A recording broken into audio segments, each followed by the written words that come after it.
Very good. So Horst, just tell me about the Jazz Centre 44. What year did you start it? What year? Yeah. Do you remember when? Yeah.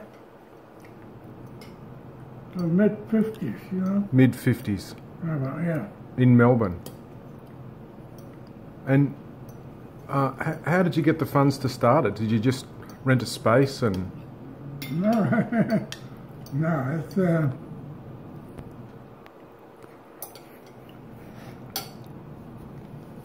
I mean, I knew a lot of guys by then, you know? Because you used to go and see them play elsewhere? Or? And, you know, we just to listen to records, you know? Yeah.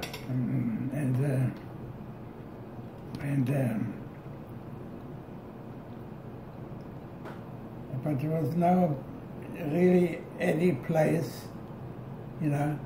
I mean, you couldn't hear any bebop or anything, you know? Uh-huh. You only, you know, you're from Melbourne? Or? No, I'm from Sydney. Yeah, but Melbourne was Earls Court was a dance place, you know? Mm-hmm. It had a big band. Mm-hmm. Freddie Thomas was the trumpet player, you know? Mm-hmm. So, and it was very, very popular. The big band was actually very, very good. Mm-hmm. And during the evening, they used to play maybe for half an hour some jive music, which was kind of Stan Kenton, you know, which was very good. And the drummer was Charlie Blott. Charlie Blott was the first bebop drummer in Australia, you know. Right. And so that's really how it started, you know. Right. And so we used to hang out at a record shop, you know. Yeah, there was really nothing happened. Yeah, too much. Yeah. And was there music every night, or was there music every night of the week, or where? At the 44?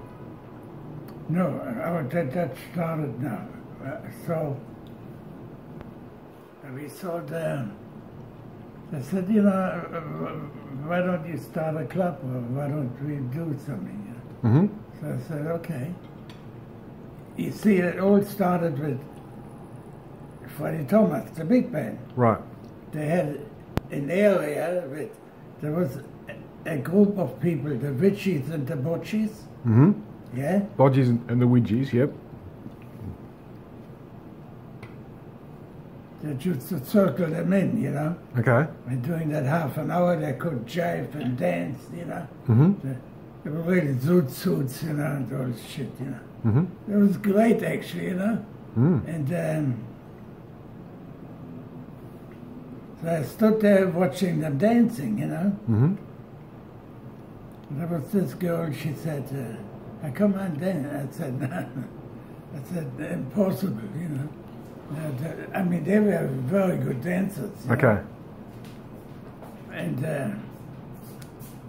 so anyhow, I said, no, I look at you dancing. That'll do, you know. So anyhow, then the set finished it with all that Stan Kenton stuff, you know. Which, by the way, I loved Stan Kenton, you know. Sure. At that time, it was unbelievable. It's great. Yeah. So, and so she came over and started talking to me, you know. So, so then the dance finished. She said, what are you going to do? Walk me home or something? So it's a bit... Taboo at the time. Yeah, no, you know, but they were very cliquey, you know? Okay. And that's what, you know, I don't know, I'm taking one of their girls. The Bodgies. Maybe it's not too cool, you know? You're going to steal a Widgie from a Bodgie, yeah. Yeah, you know, so I said, yeah, you know, okay, you know. And then one guy, comes by, he said, yeah, he said, she likes you, take her home, you know. I said, okay, so they're not going to beat me up, you know.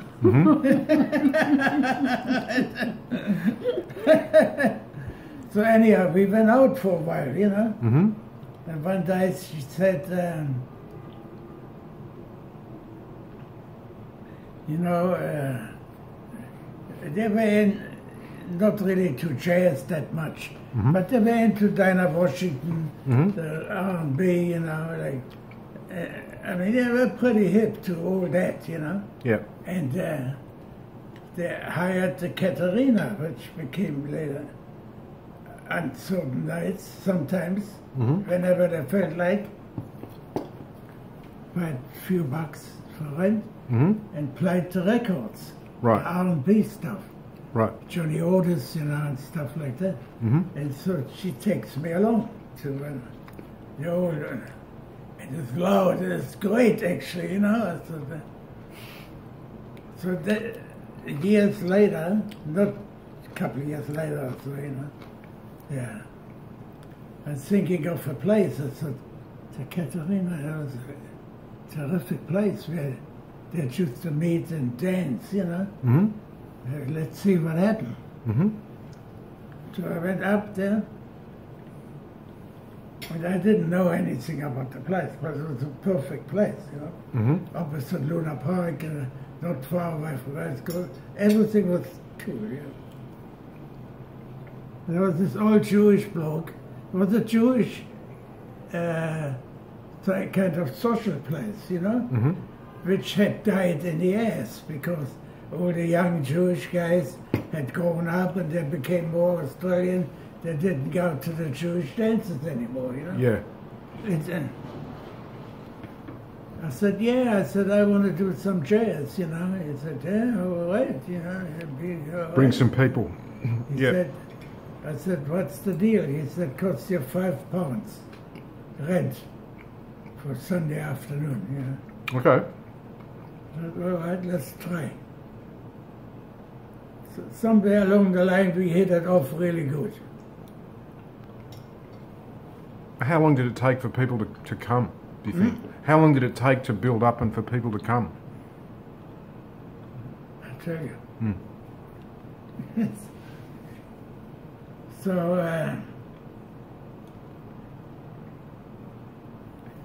sometimes it's good if you have a good memory, you know? Yeah. You're lucky. See, I was in Tasmania, and when I came to Melbourne, and I got off the plane in Melbourne and took a bus into the city. And then I took a cab to Elwood, where there was a boarding house, you know. This guy had organized, a Canadian guy, you know, for rooms, you know. There weren't any hotels or anything, it was all the boarding houses, you know. And in the cab, there was this Canadian guy, Mike Dyer. I think it was Mike Dyer. He played every so often some jazz records. And he played some Stan Kenton. That was the big deal at the time. At the time, yeah. And I'm in the cab, going to Elwood from the from Melbourne to go to Hobart. Melbourne, yeah. Yeah. Here in St. Kenton, I thought, shit, what's this? Wait, you know, this is terrific, you know. And I remember the guy, Mike Dyer, you know, and I thought, you know, like, I printed some membership. He had to have a membership, and some flyers. $5, £5, and £5 rent. It was 10 pounds all told. And this guy said, "You open it?" And I opened up. What do you guys call it? I said, you know, I've been thinking about. I think I call it Jazz Center 44. I want to call it Jazz Center, but it's a little naked, you know. So the number of the building wasn't very good. Didn't work. That didn't work. I said, so then I thought 44 is the year I got hip to jazz. Mm. So I called it 44. There you go. I sent a flyer to the guy at the station. And he gave me a plug. Okay. It was packed the first night. Really? The first afternoon, 200 people. Incredible. One plug on the air. It's incredible. Imagine, yeah. Of course, it didn't stay like that. Yeah.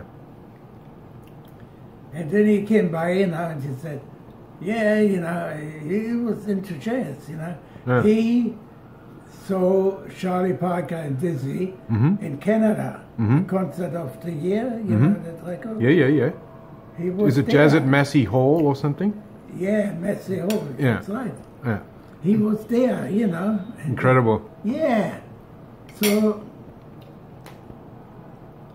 he gave me the odd plug here and there, Uh-huh. And then, I think, I don't know what happened. I think he went back to Canada or something.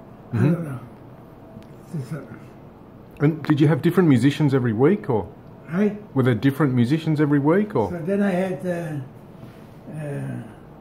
Sunday afternoon. Started off at Graham Morgan. Mm-hmm. Graham Morgan, Peter Martin on alto, Ringo on guitar. Didn't have a piano to play, yeah. Very, very bad. And Ringo on guitar, Ron Terry on bass, Keith Saunders on trumpet, Peter Martin. The bebop band, not hard bop. It came a little later. Yeah. It was just, and so for me, bebop was the thing. Yeah. Because that's what had turned me on. Yeah. What had turned me on in the first part was Louis Armstrong. Yeah. Yeah. Savoy Blues, Yeah. Royal Garden Blues or whatever. Yeah. Yeah, but Savoy Blues Savoy Blues was very special. Yeah. It had a guitar break. Yeah. It was different than the normal trad thing, Uh-huh. It had already something. Different. Yeah, it was already looking to the future. The Yeah. Hot 5, Yeah. or Hot 7, Yeah. And, Yes. but I didn't really know too much about it, because nobody did, Yeah. And, but it was just a feeling. Yeah. And from then on, everything I did was by feeling, Yeah. I never calculated anything, I never analyzed anything. It moved good. I did it. So no, then Brian, Brian Ringo and Ron Terry and Peter Martin, they were the top studio players At the time. at Yeah. the time in Melbourne, They didn't want to do the gig, It was hard work. Yeah, they were making some good money. And actually, the first night we made enough money. We set the whole deal is we split it with the band. We had You kept half, they kept half. 5 in the band, and me is 6. We Okay. split the money. The membership, the 2 bob for membership, I keep to pay for some flyers. Advertising, yeah. Yeah, cool, good. And went on for years, When did you finish? When did you finish? I don't know, 80, 1960 or something. 50, I don't know, late 50s. I went to Sydney. Yeah. So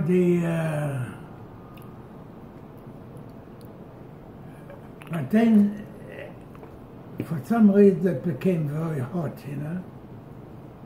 Had different bands. They had.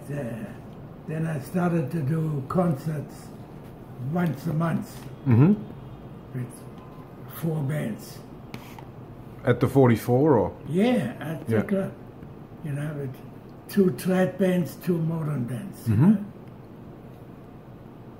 And there wasn't anything else like that at the time in Melbourne, like a jazz concert. There wasn't any club or anything, you know. Yeah. The only guy, Bob Clemens, was doing concerts at the town hall. Mm-hmm. And he was then basically doing what I was doing, Mm. but at the town hall. Right. So he was a bit pissed off that I did it, and they all played for me for a hell of a lot less money than for him, you know. But you know, I didn't really take any notice because somewhere along the line we became very friendly, like You and Bob, yeah. with people, you know, Yeah. like Stewie, you know, like everything. And we used to play records together, you know. It was like, and there was this hairdresser who could cut the real crew cut type shit, you know. Mm-hmm. And he made shirts. Mm-hmm. He was in the shirt business. He was cutting hair and selling shirts with the button-down big collars, you know. Yeah. The real Billy Eckstein stuff, you know. Yeah. It was all like, I don't know, you know, it was kind of A little subculture within the culture of Melbourne. exactly, you know. Yeah. And you were all part It of was it. a little bit cliquey, you know, maybe. Yeah. Yeah. And so everybody sitting there getting their hair cut, you know. All the hip guys, the whole hip scene in Melbourne sitting there having their hair cut by the same hairdresser, you know. That's funny. Yeah, I mean, it was kind of funny, you know. Then,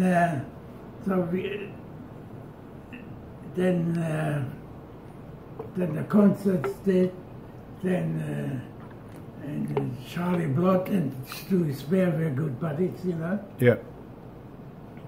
And then there were a lot of great things happening, you know, like for instance, the Australian Jazz Quintet. Yeah.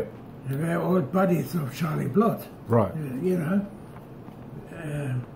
They came back from America. Mm-hmm.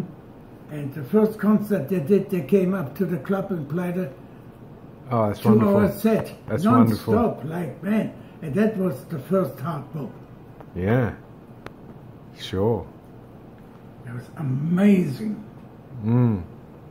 Nobody, I mean, you know, like, you know. And then I did some concerts for the ABC, you know. Yeah. And then Rockenshaw went back, you know, Bryce Rody, they went back, you know. Yeah. Yeah. And Buttle stayed, you know. Yeah, I played with Errol Buttle in Sydney a long time after that. Yeah, though. Buttle stayed, and the Ed Gaston stayed, Yeah. and the alto players stayed too. Right. But Bryce Rody, Yeah. Bryce Rody went back to San Francisco. Yeah. and Rockenshaw went back to Motown. Motown was Okay. where was Motown? Chicago. Detroit. Detroit. or something. Yeah. Because he did a lot of recordings for Motown, Right. studio stuff. Okay, I've got to stop the video. Hang on, because